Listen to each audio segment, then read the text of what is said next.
Bonjour, alors il y a un petit bout de temps de cela, peut-être un an, je vous avais présenté un kit de la revanche de Salazar qui était ni plus ni moins que le Black Pearl et c'était une petite maquette assez simple à monter de Revell. Ce qui m'avait étonné, c'est que je n'étais pas au courant de la sortie de ce kit. Je savais que Revell avait proposé une édition à eux, un reboîtage en fait du modèle de Zvezda ou 1.72 qui est vendu depuis quelques années déjà en boutique. Un kit qui a eu beaucoup de mal à sortir. Au départ, ils avaient proposé, je crois, un kit qui s'appelait le Licorne. En fait, c'était le Black Pearl, mais ils avaient changé la figure de proue parce qu'ils n'avaient pas les droits ou un truc comme ça. Et Zvezda a finalement réussi à négocier avec Disney, non seulement sur les Pirates des Caraïbes, mais aussi sur Cars, sur Planes, sur pas mal de choses, y compris Star Wars, puisqu'ils ont sorti un Star Destroyer, mais d'ailleurs c'est le seul kit Star Wars qu'ils aient sorti. Et donc Revell les a suivis à ce niveau-là, parce qu'apparemment les kits en question ne devaient pas quitter le territoire russe. Et donc du coup Revell propose de temps en temps des kits étrangers, et notamment de Zvezda, en reboîtage et donc en boîtage Revell. Particularité, c'est qu'en ce moment ils sont supposés proposer des kits Bandai en Europe, mais ils ont tellement pas d'argent qu'ils font pas de reboîtage, ils mettent juste un autocollant dessus et puis basta. C'est pas plus mal pour nous, mais ça prouve qu'ils sont en mauvaise santé financièrement parlant, et je ne peux que vous conseiller de les aider en achetant leur kit, surtout s'ils vous plaisent, et surtout parce qu'on risque de voir disparaître ces kits là assez rapidement, notamment les Star Wars. Donc pour la revanche de Salazar, je savais que ce kit du Black Pearl au 1.72 existait, mais je n'avais jamais pu l'acheter jusqu'à présent parce qu'il était toujours beaucoup trop cher, entre 100 et 150 euros selon les magasins. C'était vraiment trop cher. Et il se trouve que j'ai découvert en fait la version eBay de Facebook. Une amie m'a envoyé des liens, et en furetant, je suis tombé sur ce kit qui était proposé peu ou prou au prix des boutiques.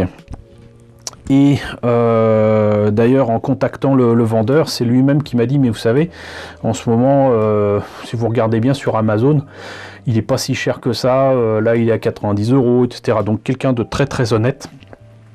Et finalement, il m'a proposé de le vendre, frais d'envoi compris, à genre 80 euros. Et j'ai accepté, parce que déjà, il n'a pas caché le prix de vente moins cher sur le net par rapport à ce qu'il proposait. Et il a été d'autant plus honnête qu'il m'a dit que de toute façon, pour lui, ça changeait rien, parce que c'était un lot qu'il avait gagné et qui l'encombrait, voilà, parce que c'est effectivement une grosse maquette, voilà ma main. Là, c'est rien que la hauteur, là c'est 3 mains, 1, 2, 3, 4 mains pour la longueur, et donc c'était une bonne affaire, voilà. Et j'avais plaisir à l'acheter et à enfin me le procurer. Donc voilà, le Black Pearl. Le Black Pearl, dont la boîte d'ailleurs est pas terrible, sincèrement. Ça envoie pas du lourd, ça vend pas du rêve. Par contre, ce que je trouve amusant, c'est que là vous avez ici indiqué 14 ans ou plus. Donc ce qui prouve que c'est pas une maquette pour débutants et c'est pas une maquette pour enfants du tout. C'est pas un joujou, mais pour autant le dessin, ils auraient pu faire mieux quand même. Je le trouve vraiment pas terrible. En plus, ça présente le Black Pearl avec les voiles affreuses qu'il a notamment à partir je crois, du 3e film ou du 4e. Franchement, ces voiles-là, je les trouve vraiment pas belles, mais en plus le dessin, il est pas beau. Il est franchement pas beau. Mais c'est une grosse boîte. C'est une grosse boîte.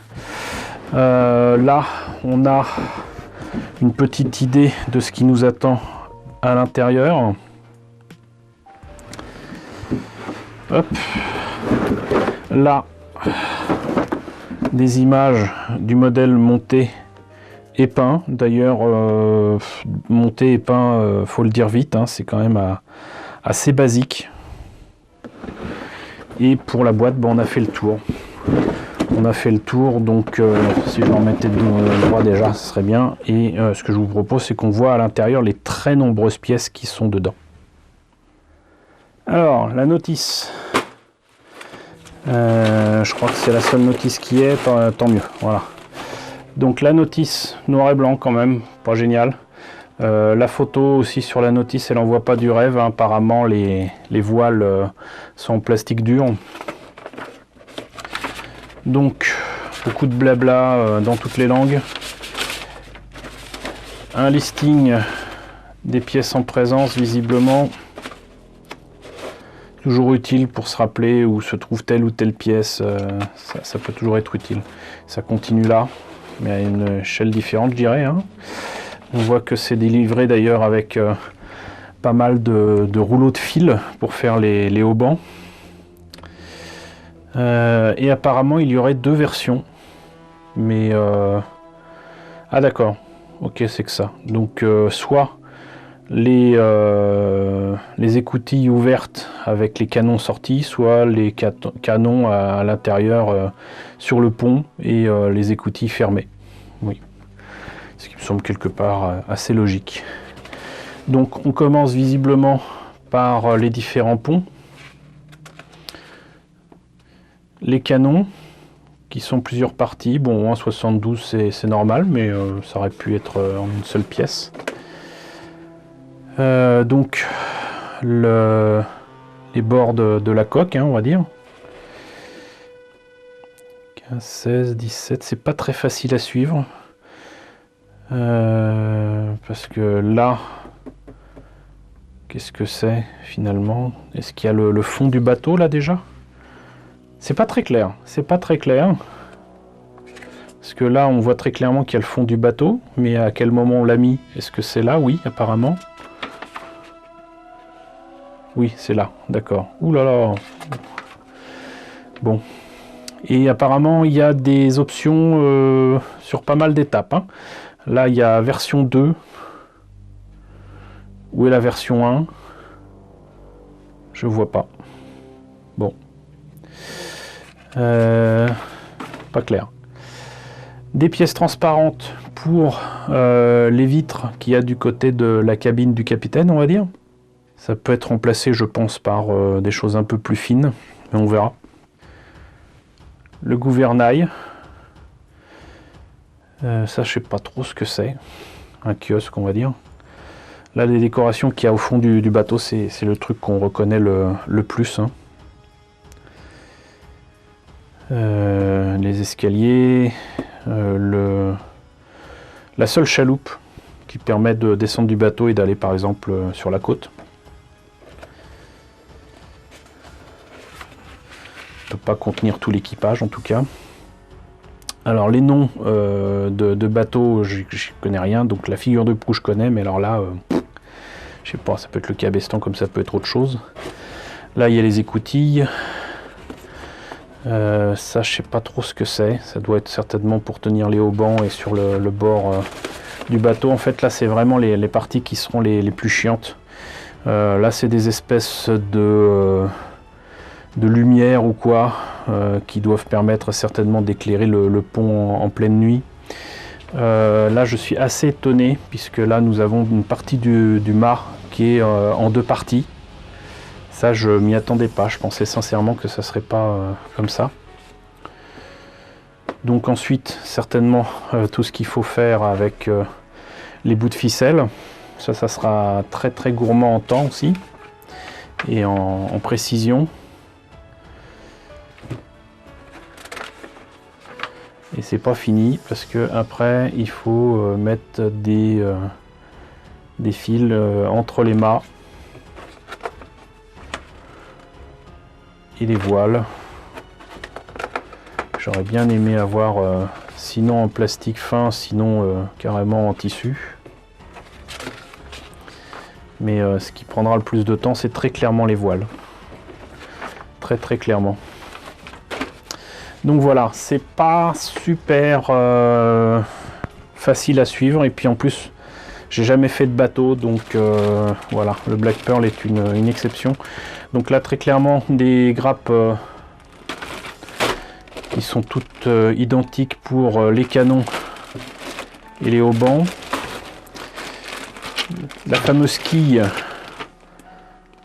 que voilà avec... alors je suis désolé, je ne vais pas enlever des sachets parce que c'est... Mais on voit les détails du bois. Hein. Ça franchement, je ne sais pas si je peux vous montrer ça d'encore plus près. Vous voyez, tout y est. Là il y a le socle. Ici donc les voiles, c'est bien ce que je pensais malheureusement. Non seulement c'est en plastique dur, mais c'est en plastique dur épais.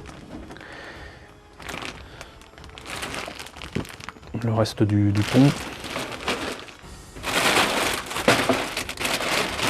Là, le reste de la coque.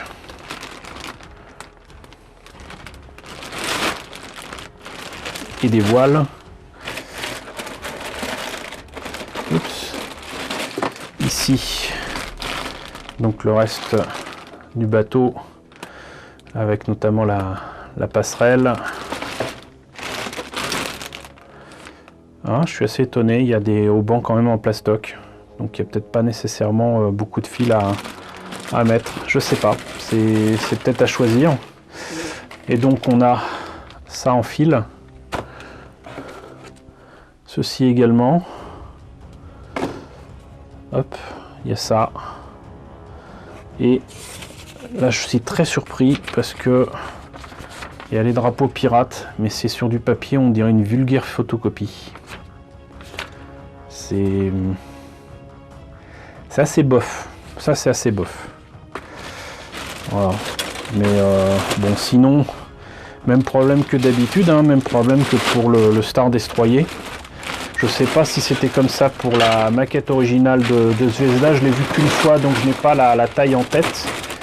Mais sans mentir, je crois qu'on peut mettre 2 maquettes équivalentes au Black Pearl dans cette boîte. En tout cas, la boîte est légèrement trop grande et donc les pièces ne peuvent que se balader dedans. Maintenant par contre c'est clair qu'ils se moquent pas de nous pour la quantité des pièces, la qualité des pièces, de gravure et tout. C'est une très belle maquette, elle est lourde, hein. Je dirais qu'elle fait facilement dans les 4 kg facile, hein. Donc voilà, c'était le Black Pearl de Pirates des Caraïbes, une maquette reboîtée de Revell d'un kit de Zvezda qui était sorti bien avant la revanche de Salazar. Donc écoutez, je suis bien content de l'avoir, je suis bien content de vous l'avoir présenté. Donc n'hésitez pas à me dire ce que vous en pensez, vous, dans la section commentaires. N'hésitez pas à me donner des conseils si vous savez comment on fait ce genre de bateau et tout. Moi en tout cas j'ai quantité de références iconographiques et surtout j'ai les films, donc voilà. Même s'ils ne sont tous pas égaux, j'aime beaucoup les films Pirates des Caraïbes. Donc n'hésitez pas à me dire tout ce que vous savez dans la partie commentaires. Tout conseil est bon à prendre. N'hésitez pas à liker, n'hésitez pas à partager, n'hésitez pas à vous abonner si ce n'est pas déjà le cas. Coucou aux nombreux abonnés qui nous ont rejoints ces derniers temps. Coucou aux grands anciens qui me suivent désormais depuis 4 ans. Merci à tous de votre fidélité, merci à tous de votre soutien sur Tipeee et sur Paypal. Je vous laisse avec les contributeurs de la chaîne en générique de fin et je vous dis donc à très bientôt, j'espère, pour la présentation d'un nouveau kit pirate.